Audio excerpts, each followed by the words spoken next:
Il y a quoi la Côte d'Ivoire, il y a quoi toute l'Afrique. Je suis malheureusement attristée.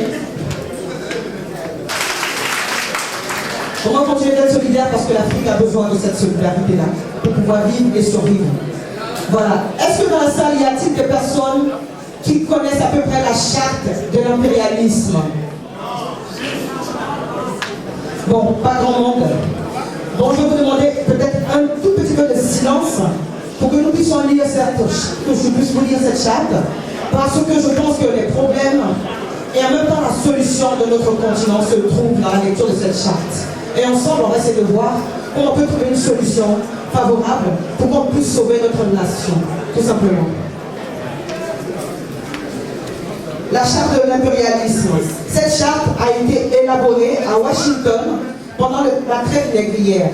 Ensuite, discrètement négociée à Berlin en 1885. Pendant que les puissances occidentales se partageaient l'Afrique, renégociée secrètement à Yalta au moment du partage du monde et des deux blocs après la Deuxième Guerre mondiale et pendant la création de la Société des Nations Unies, qui est aujourd'hui l'ancêtre de l'ONU.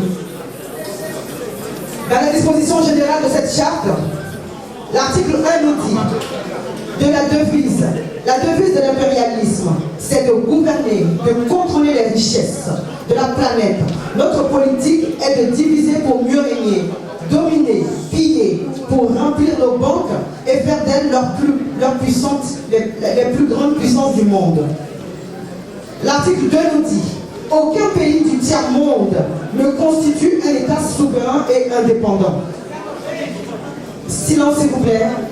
C'est important pour nous parce que tout le temps on aura encore des occasions de génocide parce qu'on n'a pas compris encore ce qui a été écrit depuis 1888 contre notre continent. Merci. Dans l'article 2, dans l'article 3, on nous dit tout pouvoir dans les pays du tiers-monde émane de nous qui l'exerçons par la pression sur les dirigeants qui ne sont que nos marionnettes. Aucun organe du tiers-monde ne peut s'en attribuer l'exercice. Dans l'article 2 de cette charte, on nous dit tous les pays du tiers-monde sont divisibles et leurs frontières déplaçables selon notre volonté.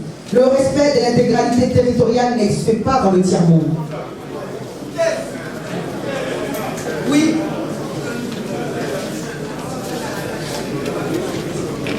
L'article 5 nous dit tous les dictateurs doivent mettre leur fortune dans nos banques pour la sécurité de nos intérêts.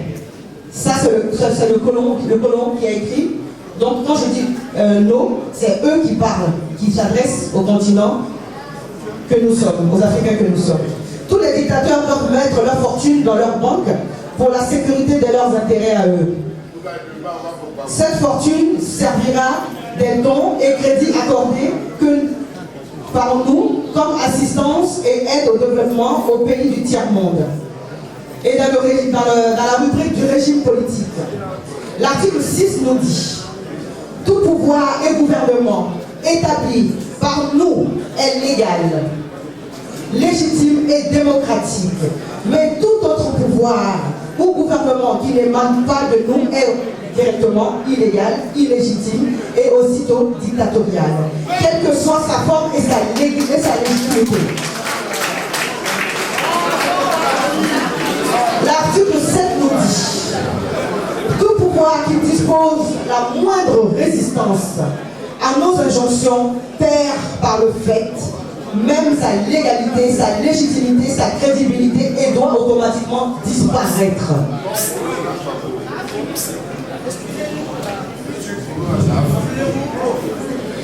Dans le traité et les accords, l'article 8 nous dit on ne négocie pas les accords et les contrats avec les pays du tiers-monde.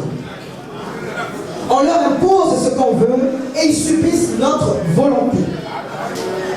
L'article 9 nous dit tout accord conclu avec un autre pays ou une négociation sans notre aval est nul et sans effet.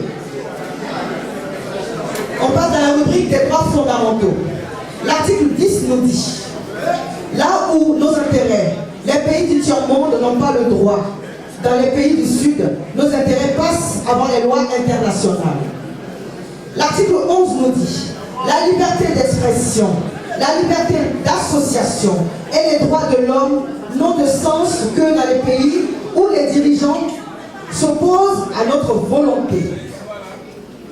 L'article 12 nous dit les peuples du tiers-monde n'ont pas d'opinion ni de droit. Ils subissent notre loi et notre droit. Dans l'article 13, on nous dit les pays du tiers-monde n'ont ni culture ni civilisation sans se référer à la civilisation occidentale. Oui, il faut souffrir parce que c'est la vérité qui est écrite. C'est pour ça que nous souffrons tous les jours. Il faudrait qu'on essaye de lire, de s'informer parce que c'est important. C'est l'article qui nous concerne aujourd'hui, c'est pour ça que nous sommes là. Voilà ce qu'on nous dit dans l'article 14. On ne parle pas de génocide, de massacre, ni des crimes de guerre ou des crimes contre l'humanité dans les pays où nos intérêts sont garantis, même si le nombre des victimes est important. Ils s'en foutent des génocides dont nous parlons. C'est écrit, ils se réfèrent juste au texte de loi et puis ils font ce qu'ils veulent. L'article 15 nous dit les finances publiques. Dans les pays du tiers-monde, nul n'a le droit de mettre dans leur banque au plafond exigé, fixé par la fortune, lorsque cela dépasse le plafond.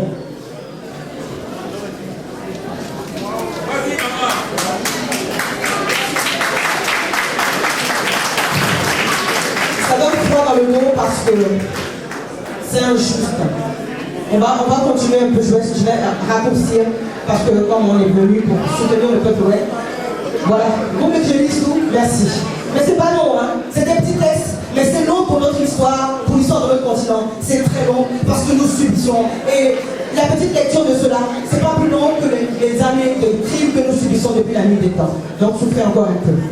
L'article 16 nous dit n'auront de droit à l'aide précitée les pays dont les dirigeants font preuve d'une soumission totale à nous, nos marionnettes et nos valets. L'article 17 nous dit notre aide doit être accompagnée des recommandations fortes de nature à empêcher et de briser toute action de développement des pays du tiers-monde. Maintenant, on passe à la rubrique des traités militaires, parce que c'est ça qui fait la solution. Les traités militaires nous disent, dans l'article 18, les armées doivent être toujours plus fortes et plus puissantes que les armées des pays du tiers-monde. La limitation de l'interdiction d'armes de destruction massive ne nous concerne pas, mais les autres. L'article 19 nous dit nos armées doivent s'entraider et s'unir dans la guerre contre l'armée des pays faibles pour afficher notre suprématie et faire craindre par les pays du tiers-monde. L'article 20 nous dit toute intervention militaire a pour objectif de protéger nos intérêts et ceux de nos valets. L'article 21 nous dit toute opération d'évacuation des ressortissants des pays occidentaux cache notre mission réelle, celle de protéger nos intérêts et celle de nos valeurs. Maintenant, on passe dans les accords internationaux. L'article 22 nous dit dans les accords internationaux, l'ONU est notre instrument. Nous devons l'utiliser contre nos ennemis et les pays du tiers-monde pour protéger nos intérêts. L'article 23 nous dit notre objectif est de déstabiliser et de détruire les régimes qui nous sont hostiles et installer nos marionnettes sous la protection de nos militaires, sous la couverture des mandats des forces de l'ONU. L'article 24 nous dit les résolutions de l'ONU sont des textes qui nous donnent le droit et les moyens de frapper, de tuer et de détruire des pays dont les dirigeants et les peuples qui refusent de se soumettre à nos injonctions sous la couverture des résolutions du Conseil de l'ONU.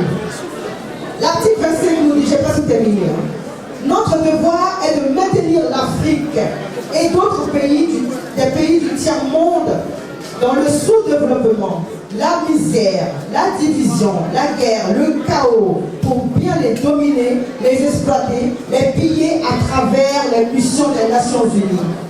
L'article 26 nous dit, notre règle d'or est la liquidation physique des leaders, dirigeants, nationalistes du tiers-monde. L'article 27 nous dit, les lois, les résolutions, les cours, les tribunaux internationaux sont nos instruments de pression contre les dirigeants et les leaders des pays qui défendent les intérêts de leur peuple. Et je termine par le dernier article. L'article 28 qui nous dit, les dirigeants des puissances occidentales ne peuvent être poursuivis, ni arrêtés, ni incarcérés par les cours et les tribunaux de l'ONU, même s'ils commettent des crimes de guerre, de génocide, de crimes contre l'humanité. Et cette charte, vous pouvez la retrouver sur le site, la charte de l'impérialisme, ou aussi la trouver au musée royal de l'Afrique centrale, qui est à la limite de la Belgique. C'est un musée qui est là-bas, où on nous informe sur plutôt nos devoirs, mais pas beaucoup de droits pour le continent africain. Maintenant, je voulais finir par parler du conflit de la Côte d'Ivoire. Et en même temps aussi, qu'on a trouvé aussi une solution pour pouvoir sauver la population. D'abord,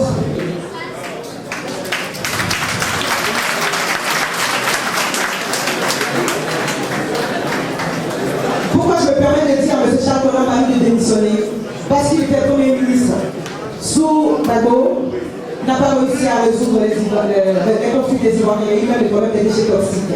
Pourquoi je demande à M. Charles Konan de démissionner de son mandat qu'on lui a nommé par rapport à la réconciliation? Parce qu'il n'offre aucune preuve de sagesse avec toutes les arrestations qui ont lieu en Côte d'Ivoire, et il n'arrive même pas à unir le peuple ivoirien, tout simplement.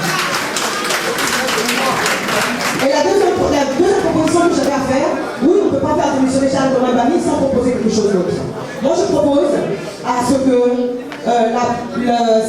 Thérèse Houphouët-Boigny, qui est la veuve Houphouët-Boigny, qui fait partie des personnes qui ont construit la Côte d'Ivoire, de se réveiller et de venir sauver le navire ivoire en prenant le bateau de pèlerin pour sauver la Côte d'Ivoire, tout simplement. Je demande à Mme Thérèse Houphouët-Boigny, si vous m'entendez, et qu'il y a des caméras qui sont là, on lui envoie cette image, que ce soit elle-même qui prenne les rênes, parce que la Côte d'Ivoire, que Houphouët-Boigny et elle ont construit, les accords qui ont été signés, le peuple ivoirien est en train de mourir, Dieu merci, elle n'est pas encore morte, elle est vivante, qu'elle sauve la nation ivoirienne, afin que tous ensemble, que toutes les femmes patriotes, que toutes les femmes, si elles veulent, on peut la comparer de sa tâche de réconciliation du peuple ivoirien.